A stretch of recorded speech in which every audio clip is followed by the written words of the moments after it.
Hello, everyone, and welcome once again to your Monday webinar that Stacey, Conroy, and I, Patrick McGrath, do monthly to talk about obsessive compulsive disorder and substance use disorder.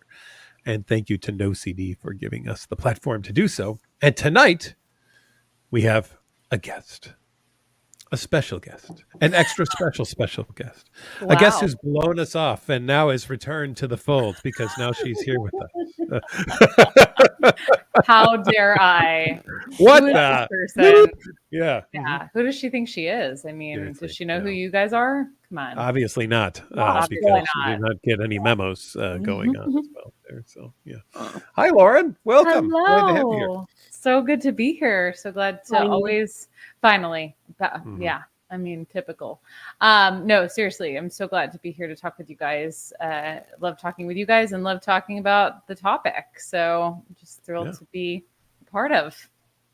Stacey, tell everyone a little bit about our special interest group that we have. We have the OCD SUD Special Interest Group, which has its own website at www.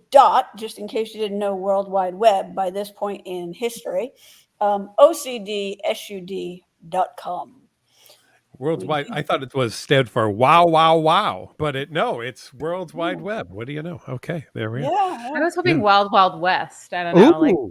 Wild Wild West. Exactly. A little Will Smith style, you know. Well, in the wild west of OCD SUD, you can find different resources, articles, and some useful information and some links on that website. So I'll also bring up that the International OCD Foundation Conference is in just a couple weeks. And if you happen to be going, you can find any and all of us there doing a talk on OCD and SUD. Yeah, we just need Gwillem here and we could have like our talk early. That would be. we could do a dry run. And Margaret. Yeah, we need Gwillem and Margaret. Yeah. I'm always glad to have Margaret in on a talk because giving it that personal piece is always that she brings is so great. Not that you two don't have a personal piece into it, and Gwillem as well too, but just of course Riley takes it to the next level, and so yeah. Lauren, why are you here, by the way? Just curious. On the planet, on the show. On the show. We'll start there. We can get into deeper things later, maybe. That sounds exciting. So I am somebody who has lived experience, I should say that off the bat, with OCD and substance use disorder, both. Because, one without the other, it's just not enough fun. Yeah. So that's actually what got my interest peaked in this realm. And in addition to that, I am a clinician who treats OCD and occasionally comorbid substance use disorder. And been doing this since 2015. And so it's obviously because of my lived experience, something that I'm particularly passionate about. I happened to meet these two wonderful people, 4 or 5 years ago, something like that, 4 years ago, as they were talking, something. And they were talking about OCD and substance use disorder at one of the conferences, and the rest, as they say, is history. So I've been tagging along with them to spread the good word about co-occurring disorders and concurrent. There we go. That's the word I was looking for. Treatment for the two, because it's really important. So. And you do a little podcasting as well with your. That is true. Dear friends. With Kelly Frankie. She and I have a podcast called Purely OCD, where we talk about OCD, kind of one subtype at a time, and have extra special guests on every once in a while, like Dr. Patrick B. McGrath. What does the B stand for, anyway? We'll have a contest at the end to see if anybody can figure that out. Is it maybe Bartholomew? I hope it's Bartholomew. It is not, but that's a nice guess. I like that. Yeah.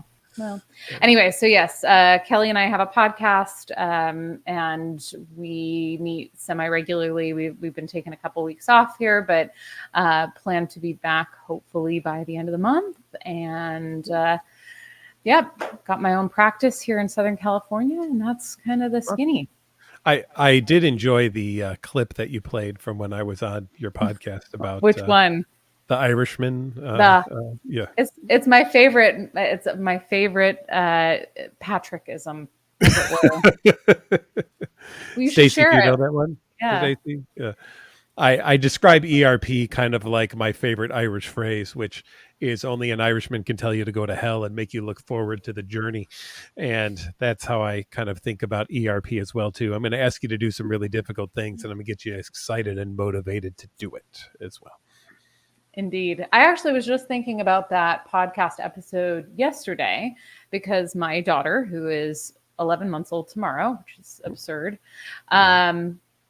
is starting to stand up. And in that podcast episode, you talked about the idea that ERP is in everyday life, and it's a necessity for everyone. And that if babies, decided that they were like, man, I'm giving up on this whole exposure of walking thing and falling down. I'm just going to crawl. Yeah, I'm out. I'm cool. So yeah, as she's sort of figuring out the whole walking thing, my mind is often on that idea of like, you have to, be willing to potentially fall in order to walk. Yeah.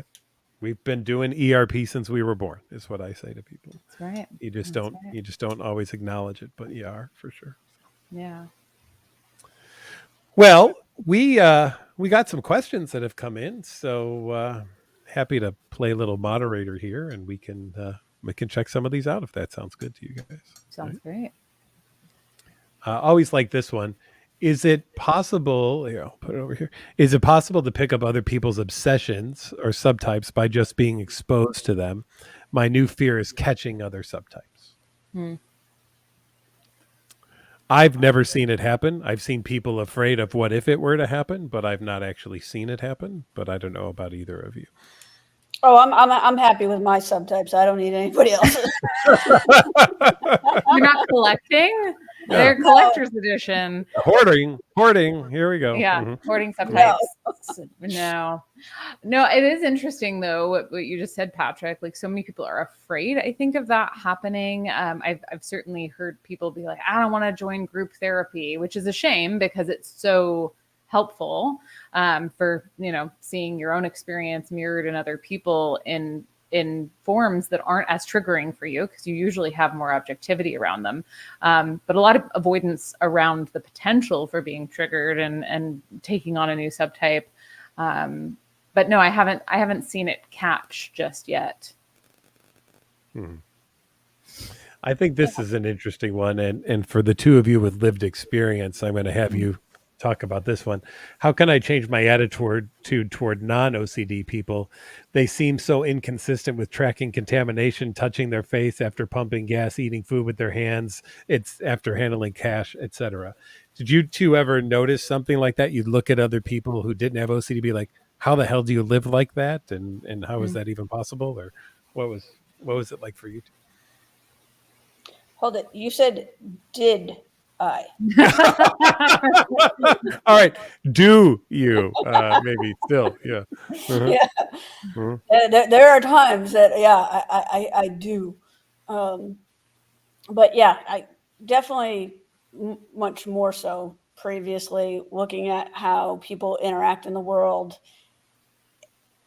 in multiple areas. Like I watched somebody for 45 minutes and I was hyper focused on them. You know what they were doing? Sipping a beer, one beer for 45 minutes. I'm like, how do you do that? Yeah. That's exactly where my mind went to with this question too. It's so funny. Like, or that they'll like somebody will walk away from a drink. And it's not empty. I'm like, what is that? What my husband does that. He'll like pour wine down the sink. I'm like, what are you doing? Like, why? No, but that is really interesting. I mean, I found that when I was really in the disorder, that I would get ticked off at people specifically for doing things that were, not accommodating my OCD. So I was like, well, and I had a lot of initially contamination fears specifically related to alcohol because of my sobriety. And it was like, can you keep your booze away from my bowl of chips at this party? Thank you very much, because I don't want to have to deal with the anxiety that somehow it's gotten on there and that now I'm going to ingest it. So, I mean, it certainly came up in that context, but maybe to this person's question, how do you change your attitude? Isn't it partially related to getting into recovery and doing exposure work, right? Like that if your attitude toward being exposed changes, which hopefully it does within the course of treatment, that your attitude toward those people changes as well, maybe. I don't know. Well, yeah, that's what I was thinking too. It's the change comes from within, not from without. When you go through your own treatment and you are less triggered by those things that you are currently obsessing and compulsing about, then you will find that people are much more tolerable. More, not entirely tolerable. No. I don't know that anyone is entirely tolerable. Yeah, I'll let you know. Yeah. I've not yet met someone who is entirely tolerable. Yes. I think that's an unrealistic expectation. Yeah. That's fair. But I think it's interesting too, and I've had this discussion with people who have OCD who are kind of amazed at people who don't have OCD, that they just don't care about these things, that it doesn't even register to them in any way whatsoever, almost like they're kind of blind to it. Whereas OCD seems to bring about a hypersensitivity to people's lives in very narrow slot areas about these types of things, right? And I don't notice that someone I don't like sat in a chair, which now means I can't sit in that chair because the essence of that person is on the chair, and now if I sit in it, they will also have their essence on me, and then that could change me as a person. That does not register in my head. Well, let me correct that. It always registers in my head because I treat OCD, so I can't help thinking that way. But it doesn't stop me in the slightest or bother me whatsoever. But for other people who don't do what I do or have OCD, I don't even think they probably really notice all that much. Right? Yeah, but you're right about the narrowness of it. It's so specific. I think, I don't know, for most people, I know I can speak for my own experience. I didn't anticipate that other people would be as bothered by the potential for contamination around alcohol as I was, because it was so niche. And I imagine with emotional contamination, something like you just described, that people wouldn't anticipate other people would be aware of that. Maybe a little bit more so with the straight up contamination concerns. I can see that being like, why aren't you thinking about this? But Yeah.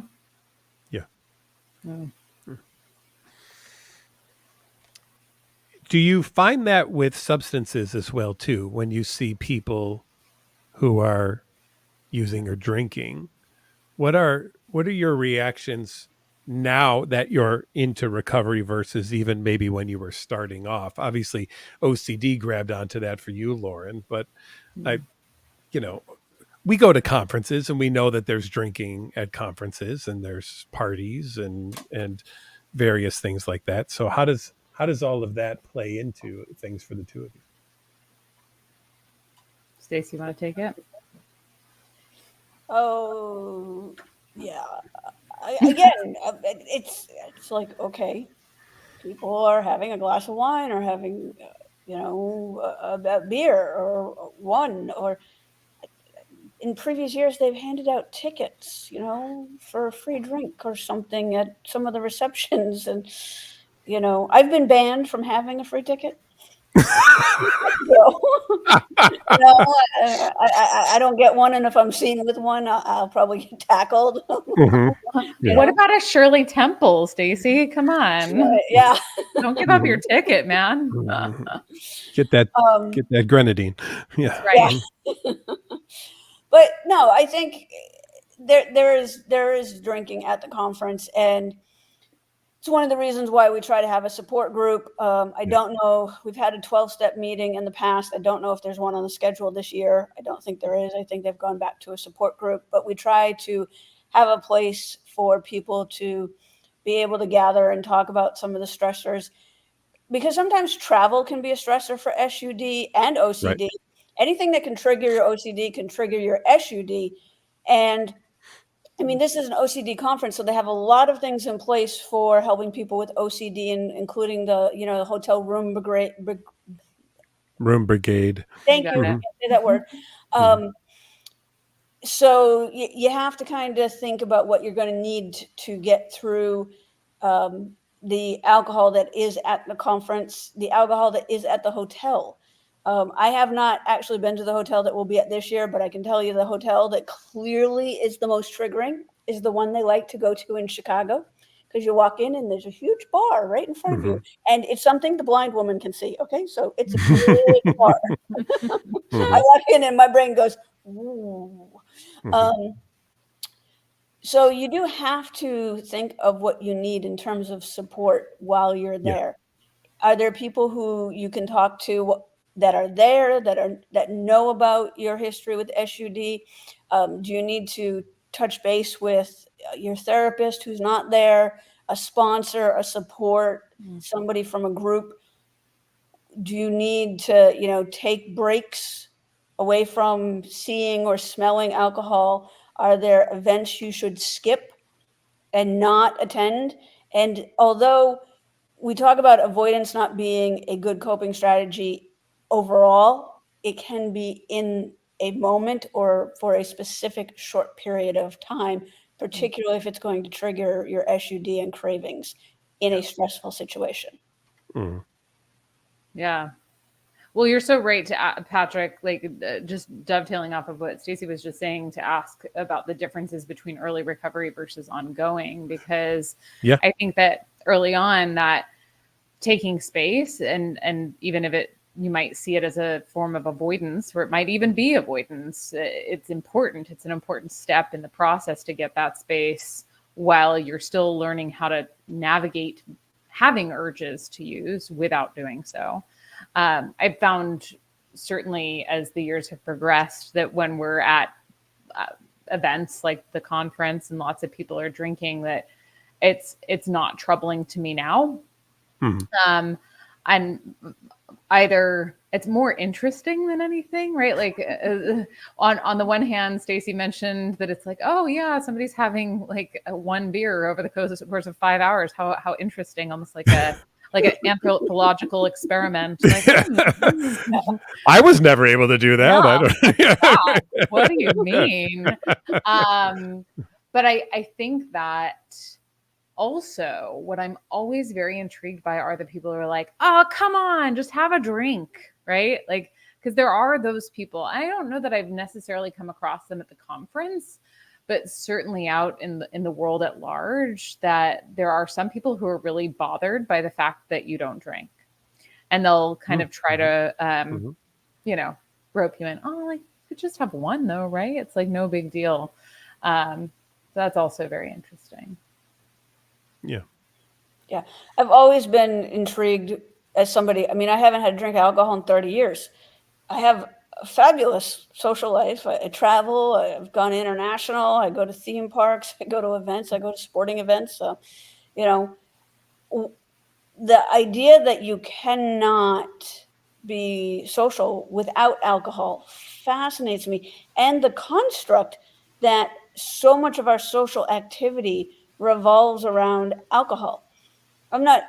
It's not a good thing. It's not a bad thing. It just is a thing. And I've always been fascinated by the fact that people do focus in or notice when you're not drinking, but nobody stops to think, why do you need alcohol to be social? Like, it's a very unique social construct that is not present in all cultures, but it is definitely present in our culture.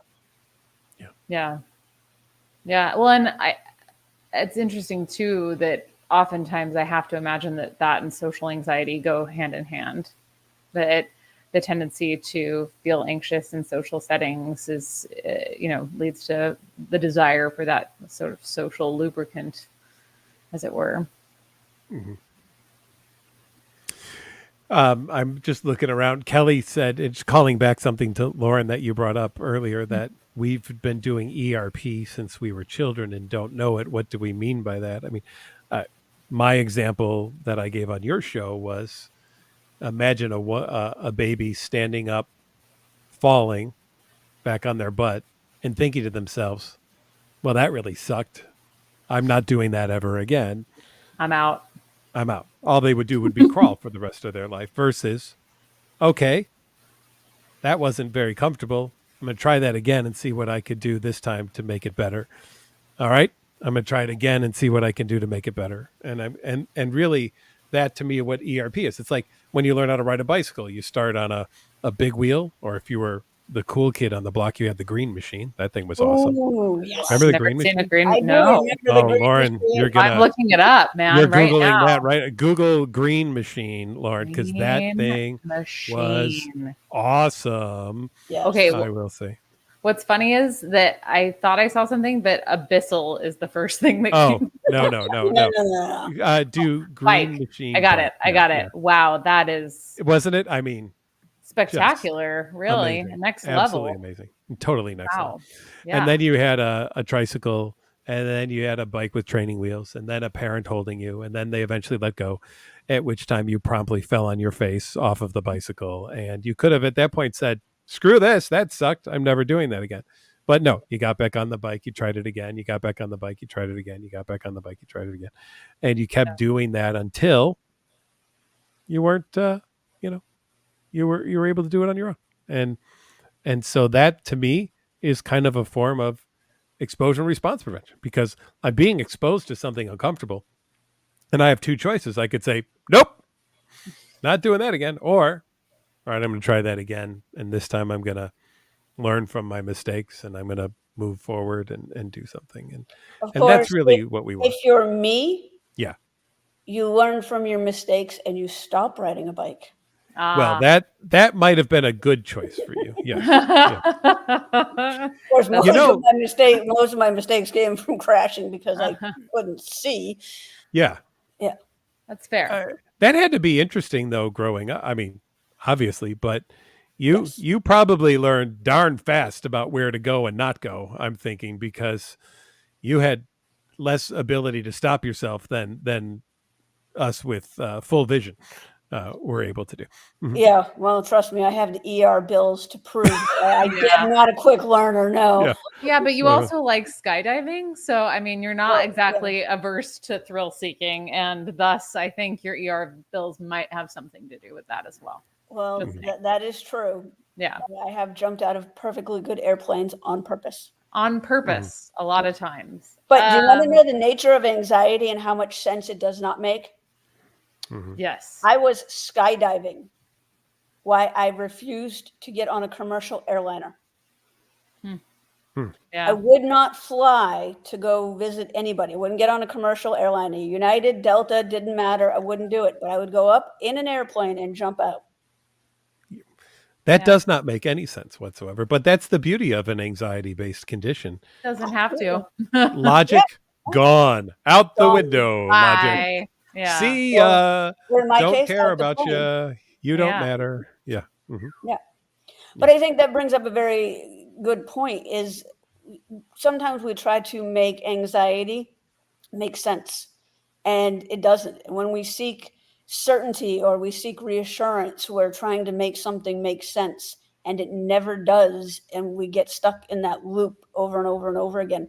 And it keeps promising, whether it's OCD or SUD, it promises just one more time, one more compulsion, one more drink, one more hit, one more this, one more that, and it will all be okay. And when you're trying to make sense of it, and then it doesn't make sense, all the impact it's having on your life, all the negative consequences, the loss of work, school, employment, friendships, family connections, you become more isolated and your world gets smaller and smaller and smaller. And in the context of that happening, you continually try to make something that makes no sense make sense. Mhm. Yeah. Well, and try and get rid of things that really they're not problems, right? Like feelings, for instance, or urges, or thoughts, that constant chasing of let me try and solve this problem, but it's not a problem and it can't be solved, right? Like you can't actually get rid of these experiences.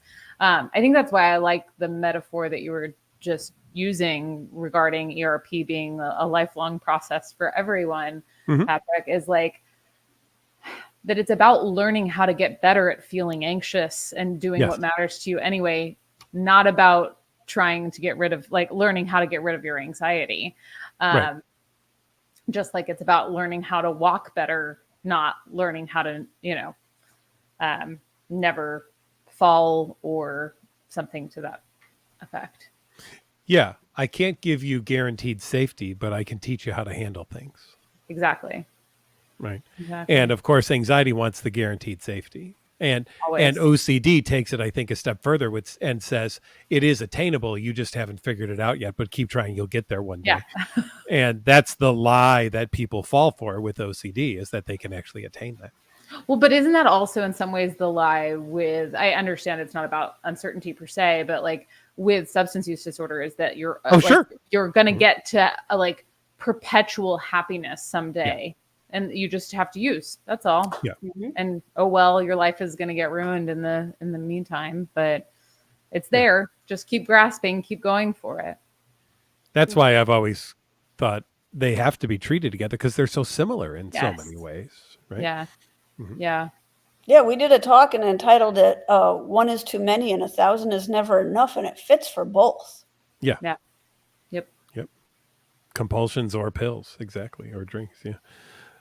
Here's an interesting one. So Hello World says, I used to do cocaine to deal with my social anxiety and sexual orientation, OCD.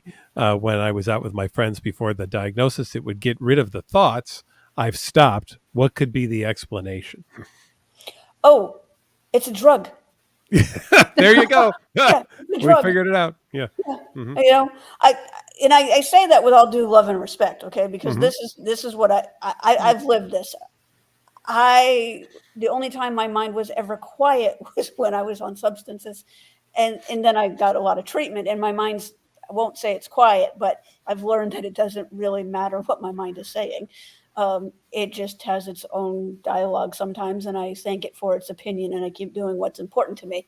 But substances, unfortunately, do quiet the mind. But the problem is, the minute you put the substance down, not only is it not quiet, it's louder. And now you have a substance use problem on top of it. So when I found alcohol, I found my best friend, because it immediately slowed my mind down.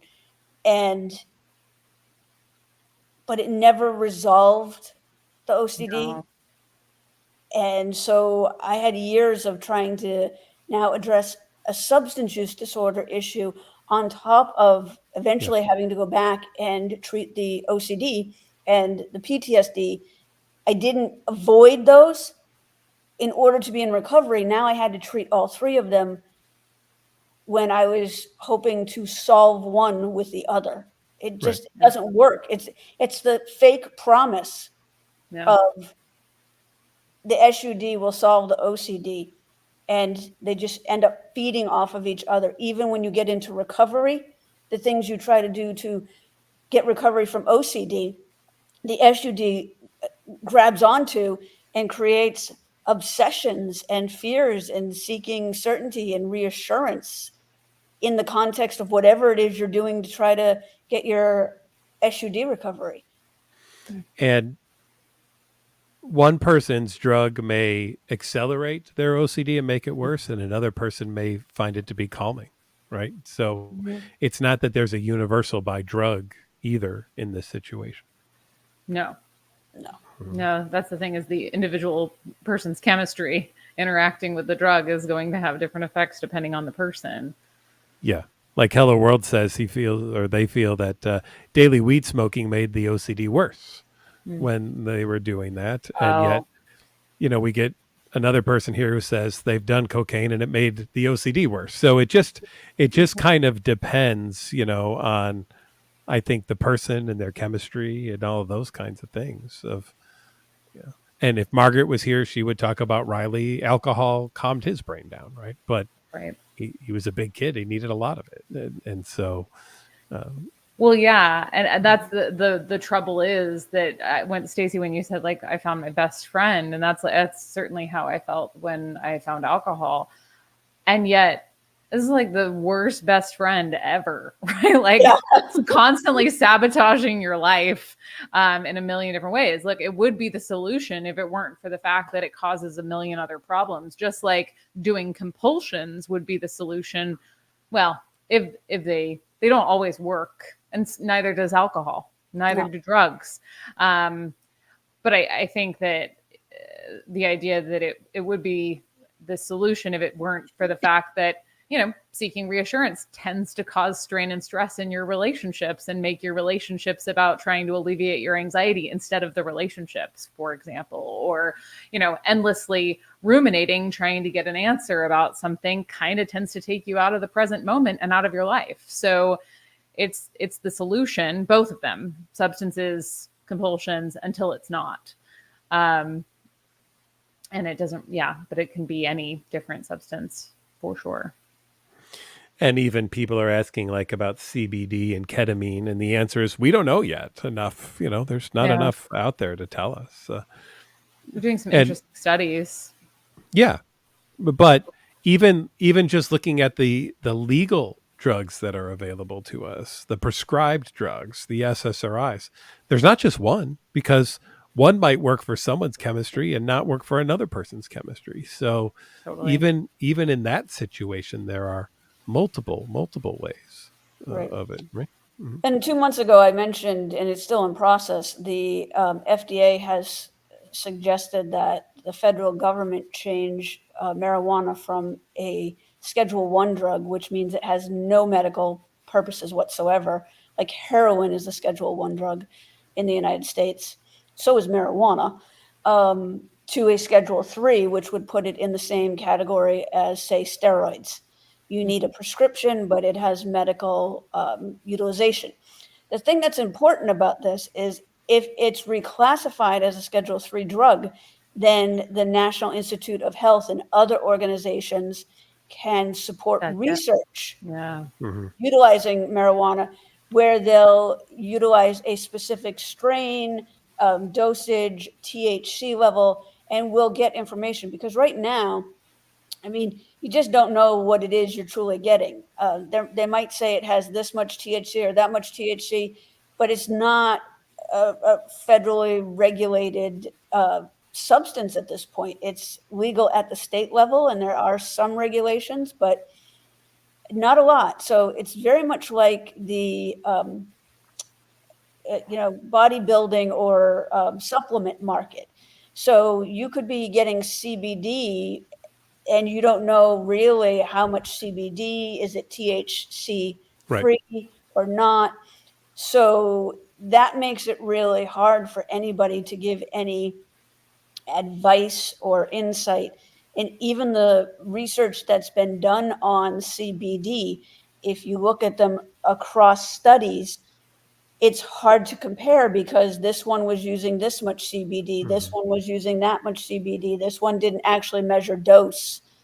So they really have not been very well designed or controlled, and they're very hard to replicate, which is the foundational principle of a good study. If the results can be replicated by multiple studies, then we consider it to be valid.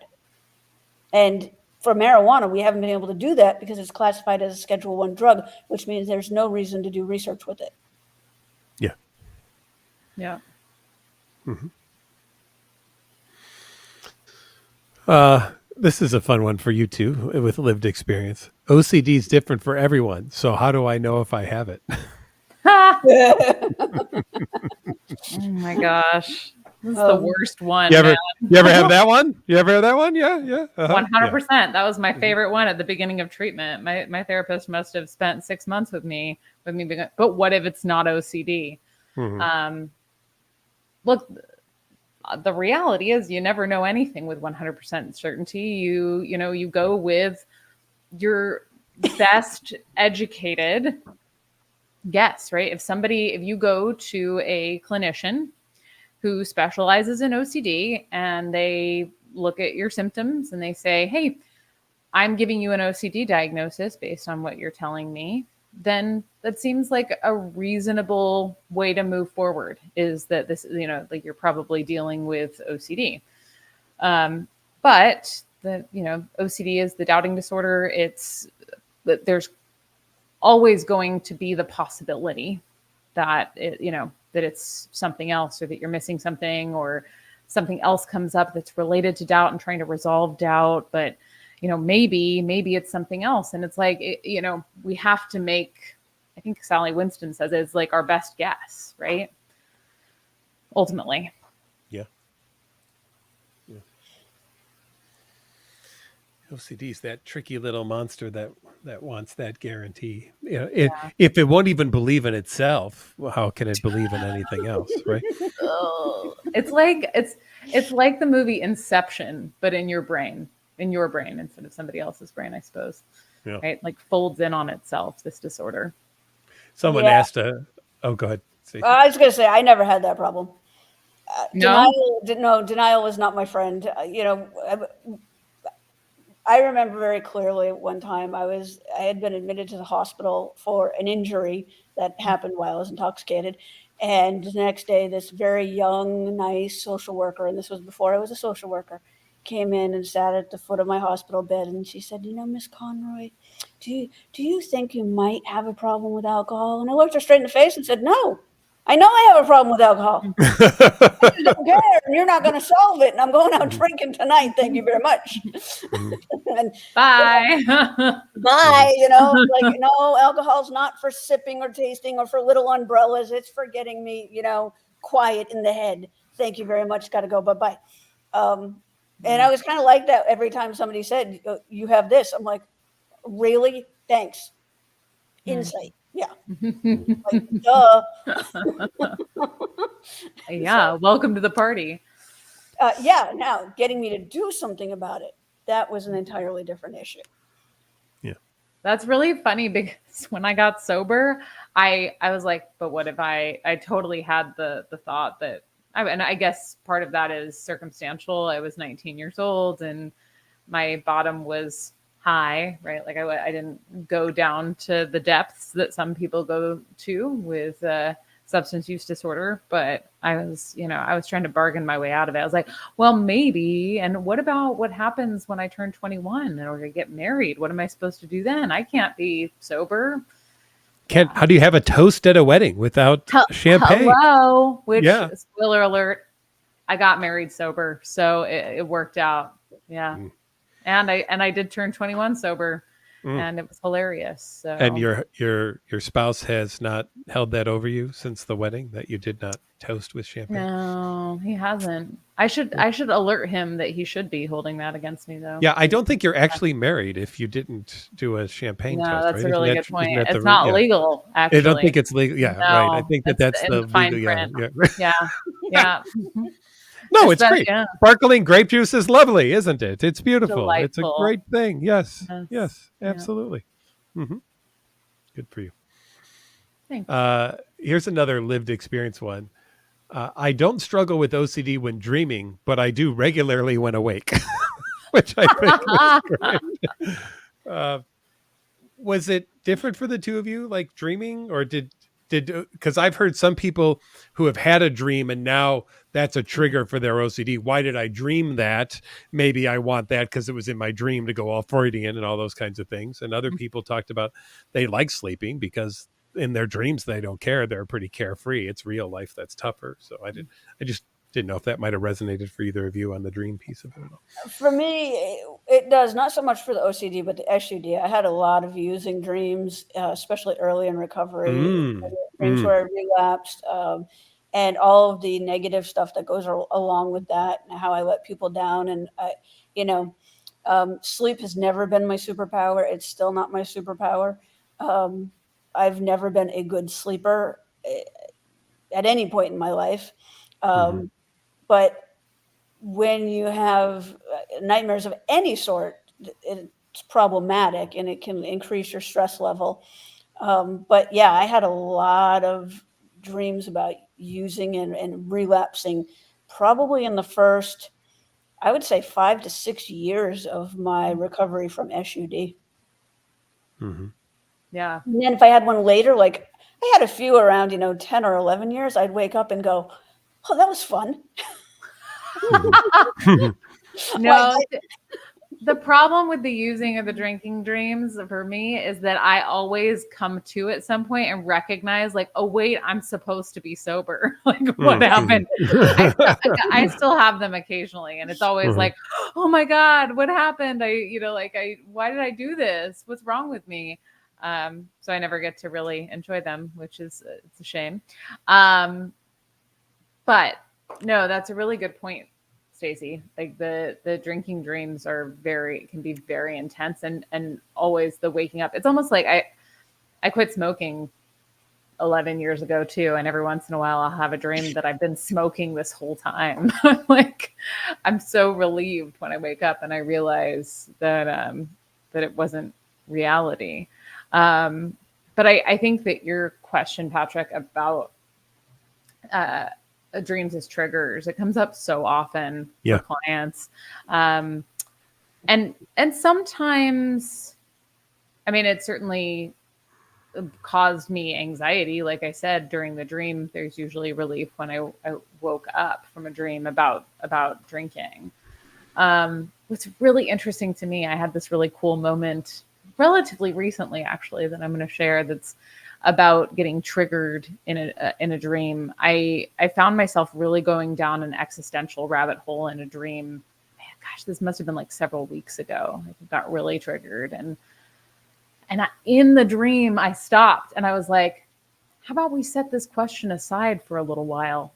It's like, that seems like a good idea, and I did it. I felt really proud of myself. I was like, "Yes, I'm doing response prevention in dreams now. This is a new level." But no, it is hard. And I think that the Freudian concepts are very triggering to a lot of people, actually in the OCD realm, not just obviously like dreams and dream analysis, which is more of the Jungian side of things, I guess, but the idea that your subconscious is trying to tell you something with thoughts, right? Like this comes up for a lot of people, dreaming or not, which is unfortunate because oftentimes thoughts are mental garbage and really don't need any more of your attention. Yeah.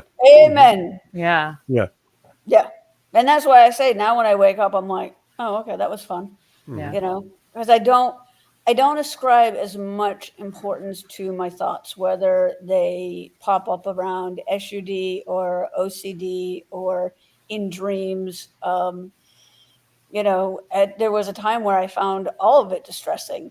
And now I just realized, and I say I just realized, after years of therapy, I just realized that thoughts are thoughts and we're going to have them. And I keep telling people it's not that all of the thoughts have gone away. They're less often and they're not as loud and they're not as distressing. And the same for the dreams, which are actually, more classified as nightmares. But it's just that they don't carry the importance that they once did. It's like, oh, okay, yeah, I had that thought that was, just a thought. And what was it that I was doing, So it's a lot of it is the importance we give to the thought or the importance we give to the dream or the, importance we give to a given situation. Yeah. Well, and our willingness to tolerate the discomfort of not knowing for sure that something doesn't mean something. I think that that's really key as well. Right. Because sometimes it's like, well, but it could mean something. And it's like, okay, yeah, it could. That's OCD's favorite phrase. Like, but maybe, what if? Yeah. What if, and are you sure? Yeah, it's true. I want to put that on a coffee mug one day. Actually, it's interesting. Oh, go ahead, Patrick. No, go. I just saw something come through in the comments that I think is interesting. Like, how do you not pay attention to your thoughts? And Were you going to say something about that too? That's what I was going to ask next. Yeah. It's just an interesting question. I actually think that it's not so much about not paying attention to it is and it isn't. So I think acknowledging your thoughts, but acknowledging them in a different way. I acknowledge and move on. That's what I do. Yes, exactly. It's like, you don't keep your attention on it, right? Like you put your attention somewhere that matters to you, like you would do if that thought had never arisen in the first place. But in order to do that, you have to acknowledge like, oh, look, I'm having a thought. And like that thought has caused me some anxiety. Oh, and I really want to do something to try to resolve that anxiety. I want to fix that. I want to figure it out. I'm not doing that. And that's where it's like, okay, let me practice placing my attention elsewhere. And you may have to do that 500 times in a short period, but that's where it's back to the metaphor of you get up and you fall down and then you learn to get up again. And over time you get better at staying with wherever your attention, you placed it again. Albert says, let's say you have two thoughts pop in your head close at the same time. What if one's important, one's not? I was in Paris last week, and I'm walking along the river, and there's people sitting on the ledges. There's this, just all along Paris on the river, there's this kind of one stone fence basically that goes all along the river. And there's people with carts there, and they're selling things. There's people sitting there. There's people taking pictures.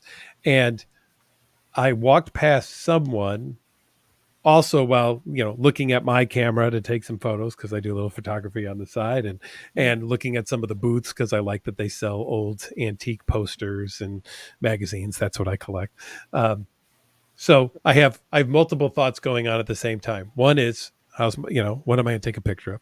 One is, oh, that's a really cool old magazine there. I might look at that one. And the other one is, I could push everybody sitting on this fence into the river. Right. So all three of those thoughts were going at the same time, and they were all there with me. I just acknowledged one of them and moved on and paid attention to the other two, because I could recognize that. And this comes through practice. Albert, it isn't just something that is, oh, we tell you and you get it. You practice this. That, oh, there are things that just don't need attention paid to them in our lives. And those get really described as obsession or intrusive thoughts, images, and urges. Yeah. I did not push anyone into the river, by the way. Good At least job. as far as I know. I might have. But have. I'm going to go with I don't believe that I did. Yeah. I hope not. I wouldn't want to ruin anyone's vacay or anything. Be real rude, actually. Don't mess with people's crepes, Patrick. Okay. Yeah, right. Spit in your Nutella. Yeah, gross. No, he should stick to adjusting people's slides during presentations. Yes, never gonna live it down, man. That's something that Patrick did during a presentation. He corrected my spelling mistake during a presentation, and then he didn't say anything, and I didn't see it, of course, because I'm legally blind, so I love that Patrick is like bowing his head in shame. So he doesn't push people into the river, but he does correct things on the blind woman publicly without telling her. Dang, he's okay with that. Should I ever be fortunate enough to get some form of Lifetime Achievement Award, I hope that you will be there, Stacey, to share that story in the crowd. Yeah. Or at the very least, to adjust something on the slide. Yeah. Just get up in the middle of my talk and adjust a slide or something. Excuse me. Like that. Excuse me. I've got to. Yeah. Yes. I think one of the things, though, I do want to say before we run out of time is, what you guys who are watching see now is both Lauren and I, all three of us are therapists. Lauren and I are in recovery from SUD and OCD. This is what recovery brings. It brings the ability to do things that are important and to laugh at things that Patrick has done. We You We know, all laugh at Patrick. Oh, everybody laughs at Patrick. Yeah. That's actually not Oh, true. but it No, it comes is. It after pretty years much of is work. true, but I'm you okay know. with it. I like it. Yeah. Well, yeah. Mm-hmm. Yeah. Well, it's because you 'Cause- laugh at everyone too. Because I laugh at and I laugh at myself. I can't. I'm one of those people that I cannot tell a joke without laughing before the punchline because Yeah, I I get already that think too. it's hysterical and I'm Yeah. already laughing as I'm telling it. So, You laughter get like is the such an church important. giggles where you're like, Oh, shoot, this jeez. is so funny. Yeah. Yeah, You know, I feel I'm that. in my 50s and farts are still funny. I mean, come on. So, Of course. Yeah, legit. You know. So are, OCD and poop jokes. I think though that like it's a good point that you bring up, Stacey, because it's like it's not as though I don't have thoughts that I don't like anymore or that are anxiety inducing. In fact, and they come at random, kind of back to the question way back about different subtypes and catching them. It's like you can have things pop up about all sorts of different content, and it's about learning how to navigate anxiety, discomfort, and doubt, not about trying to navigate uncertainty about specific topics or ideas. So yeah, I think yeah, I think that's at the end of that thought. Actually, the thought ran out, as it turns out. I forgot to pay attention to the thought, and here we are. But I think it's also important to point out that you and I both went through our processes, and it came after a lot of therapy and time Absolutely. and energy and effort. And maybe I think I can say this of both of us. We probably cussed a therapist out at least once in our life. Wait, cussed? No. Oh man. Stacey, I got moral scroop, man. Like, Oh, there you go. and then like a touch of social anxiety. So no, that's Mhm. definitely not my jam. But Oh no. Well, apparently, I cussed my therapist out, and actually, I kind of like threw one or two items at him. oh, Over the wow. course of the time. She I whacks know me you're with so her cane violent. whenever I see her. So yeah. Well, yeah, but you've earned it. But then again, so did my Mhm. therapist, so it's all good. Mhm. But it takes a lot of work. Is basically what I'm trying to Yes. say. And it's not it.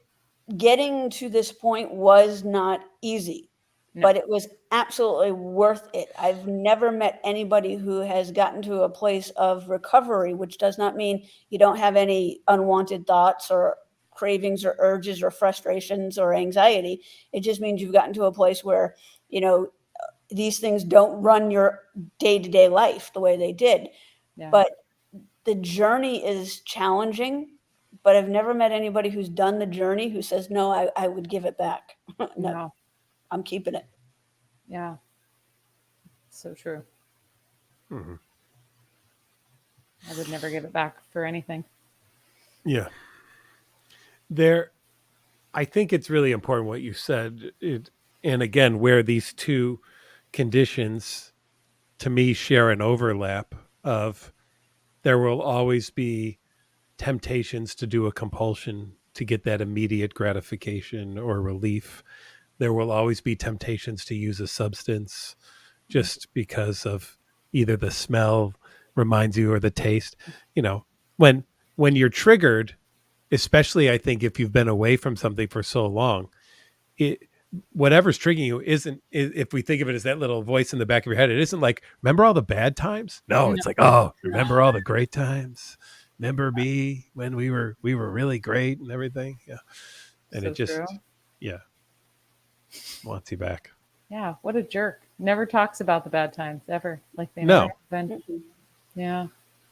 And then if there are bad times, like, I use this example all the time. If I'm late for work one more time, that I'll be fired and I'm halfway to work and I think, oh gosh, what if I didn't lock the garage door and the dog gets out and then it gets run over by a car, and I turn around and I go back home, and then, all right, I'm on my way to work. Just as long as I speed, I'll get there.